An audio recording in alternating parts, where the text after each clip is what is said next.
When a situation translates to an equation described by y equal k divided by x, with k a constant, we say that y varies inversely as x.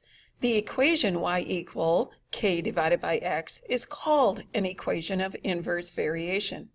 The language of inverse variation may be stated as y is inversely proportional to x, or y varies inversely as x.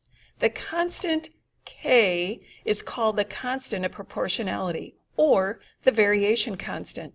If two items are inversely proportional, then an increase in one item means a decrease in the other, or vice versa. For example, if you drive 55 miles per hour from home to work, it takes you 15 minutes.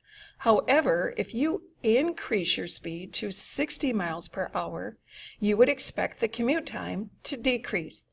As the speed increased, the time decreased. This is an inverse variation relationship. Here's another example.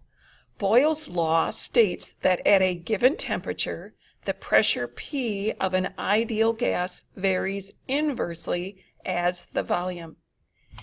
In other words, as the volume of an object at a given temperature increases, the pressure decreases because it's over a larger space. Or vice versa, if the volume decreases, the pressure would increase. The translation of this law into a formula is P, pressure, is equal to K, constant of variation, divided by volume.